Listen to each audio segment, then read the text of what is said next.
اے اہل اسلام، اب اللہ اور اس کے رسول کی طرف سے ان مشرکوں سے جن سے تم نے عہد کر رکھا تھا بیزاری اور جنگ کی تیاری ہے۔ سو مشرکو، تم زمین میں 4 مہینے چل پھر لو اور جان رکھو کہ تم اللہ کو عاجز نہ کر سکو گے، اور یہ بھی کہ اللہ کافروں کو رسوا کرنے والا ہے۔ اور حج اکبر کے دن اللہ اور اس کے رسول کی طرف سے لوگوں کو آگاہ کیا جاتا ہے کہ اللہ مشرکوں سے بیزار ہے اور اس کا رسول بھی۔ اب اگر تم توبہ کر لو تو تمہارے حق میں بہتر ہے، اور اگر نہ مانو تو جان رکھو کہ تم اللہ کو ہرا نہیں سکو گے۔ اور اے پیغمبر، کافروں کو دکھ دینے والے عذاب کی خبر سنا دو۔ البتہ جن مشرکوں کے ساتھ تم نے عہد کیا ہو اور انہوں نے تمہارا کسی طرح کا قصور نہ کیا ہو اور نہ تمہارے مقابلے میں کسی کی مدد کی ہو، تو جس مدت تک ان کے ساتھ عہد کیا ہو اسے پورا کرو، کہ اللہ پرہیزگاروں کو دوست رکھتا ہے۔ پس جب عزت کے مہینے گزر جائیں تو مشرکوں کو جہاں پاؤ قتل کر دو، اور ان کو پکڑ لو اور گھیر لو، اور ہر گھات کی جگہ ان کی طاق میں بیٹھے رہو۔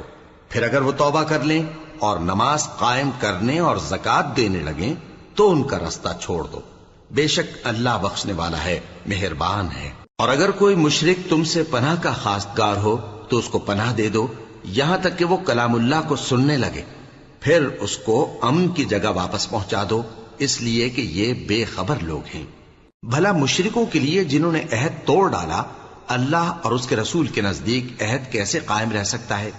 ہاں، جن لوگوں کے ساتھ تم نے مسجد حرام یعنی خانہ کعبہ کے نزدیک عہد کیا ہے، اگر وہ اپنے عہد پر قائم رہیں تو تم بھی اپنے قول و قرار پر قائم رہو، بے شک اللہ پرہیزگاروں کو دوست رکھتا ہے۔ بھلا ان سے عہد کیوں کر پورا کیا جائے جب ان کا یہ حال ہے کہ اگر تم پر غلبہ پالیں تو نہ قرابت کا لحاظ کریں نہ عہد کا۔ یہ منہ سے تو تمہیں خوش کر دیتی ہیں، لیکن ان کے دل ان باتوں کو قبول نہیں کرتے، اور ان میں اکثر نافرمان ہیں۔ یہ اللہ کی آیتوں کے عوض تھوڑا سا فائدہ حاصل کرتے اور لوگوں کو اللہ کے رستے سے روکتے ہیں۔ کچھ شک نہیں کہ جو کام یہ کرتے ہیں برے ہیں۔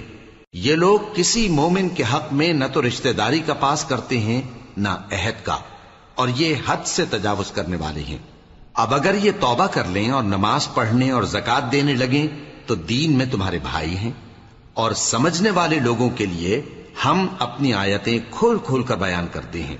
اور اگر عہد کرنے کے بعد اپنی قسموں کو توڑ ڈالیں اور تمہارے دین میں طعنہ زنی کرنے لگے تو ان کفر کے پیشواؤں سے جنگ کرو، ان کی قسموں کا کچھ اعتبار نہیں ہے، عجب نہیں کہ اپنی حرکات سے باز آ جائیں۔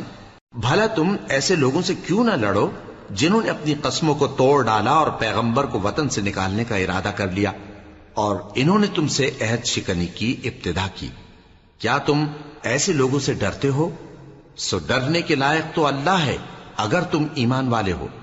ان سے خوب لڑو، اللہ ان کو تمہارے ہاتھوں سے عذاب میں ڈالے گا اور انہیں رسوا کرے گا، اور تم کو ان پر غلبہ دے گا، اور مومن لوگوں کے سینوں کو شفا بخشے گا، اور ان کے دلوں سے غصہ دور کرے گا، اور اللہ جس پر چاہے گا توجہ فرمائے گا، اور اللہ سب کچھ جانتا ہے، حکمت والا ہے۔ کیا تم لوگ یہ خیال کرتے ہو کہ بے آزمائش چھوڑ دیے جاؤ گے؟ اور ابھی تو اللہ نے تم میں سے ایسے لوگوں کو پرکھا ہی نہیں جنہوں نے جہاد کیا، اور اللہ اور اس کے رسول اور مومنوں کے سوا کسی کو دلی دوست نہیں بنایا، اور اللہ تمہارے سب کاموں سے واقف ہے۔ مشرکوں کا کام نہیں کہ اللہ کی مسجدوں کو آباد کریں جبکہ وہ اپنے آپ پر کفر کی گواہی دے رہی ہوں۔ ان لوگوں کے سب اعمال بیکار ہیں اور وہ ہمیشہ دوزخ میں رہیں گے۔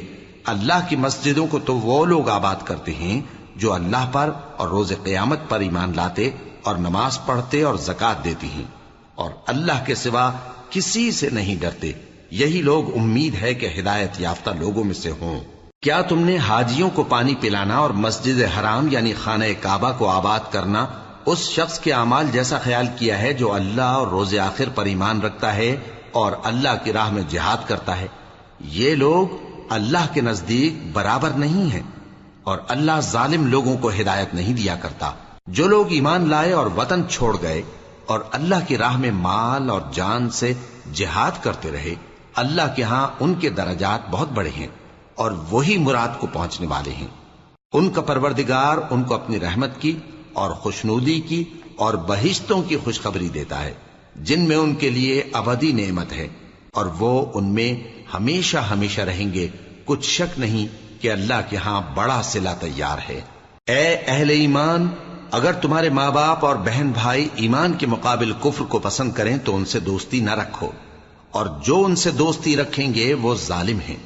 کہہ دو کہ اگر تمہارے باپ اور بیٹے اور بھائی اور بیویاں اور خاندان والے اور مال جو تم کماتے ہو اور تجارت جس میں مندی سے ڈرتے ہو اور مکانات جن کو پسند کرتے ہو اللہ اور اس کے رسول سے اور اللہ کی راہ میں جہاد کرنے سے تمہیں زیادہ عزیز ہوں تو ٹھہرے رہو یہاں تک کہ اللہ اپنا حکم یعنی عذاب بھیجے، اور اللہ نافرمان لوگوں کو ہدایت نہیں دیا کرتا۔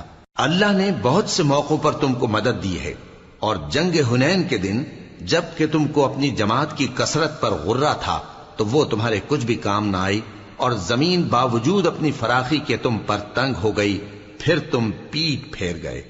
پھر اللہ نے اپنے پیغمبر پر اور مومنوں پر اپنی طرف سے تسکین نازل فرمائی، اور تمہاری مدد کو فرشتوں کے لشکر جو تمہیں نظر نہیں آتے تھے آسمان سے اتارے، اور کافروں کو عذاب دیا، اور کفر کرنے والوں کی یہی سزا ہے۔